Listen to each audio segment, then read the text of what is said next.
So I got into building cars from my dad, who was an ex-drag racer, and it kind of sparked my interest in cars.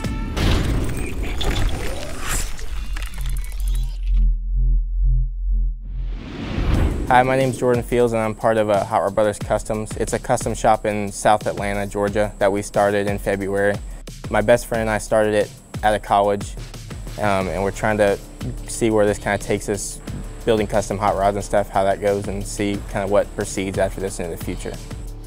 So I've been building cars for about 3 years or so. But after we built this car, I kind of got a passion for cars, kind of grew into something bigger than I could imagine it would be. So this car actually comes in a kit. So it comes with the chassis, it was powder coated bronze, and it comes with a body that's not painted, and it comes in about 34 boxes. So we assembled the whole car. You pick out the motor and transmission and wheels and tires.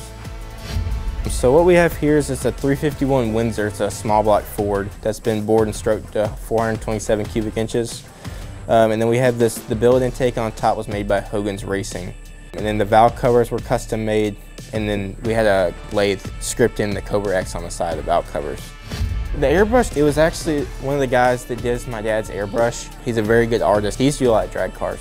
But my dad kind of gave him the inspiration for the design. He wanted the American flag kind of rolling down the center of the car.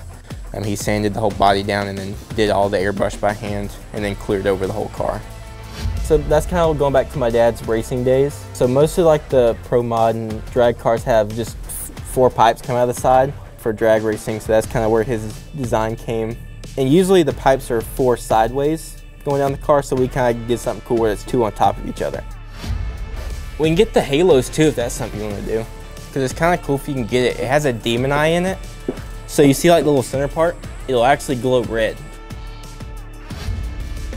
My experience with SEMA is we first went in 2017 and kind of saw the scene. I mean, it's crazy, the stuff out there.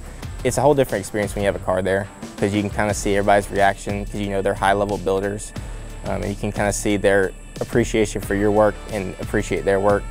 So it's a pretty cool experience, something like I've never experienced before.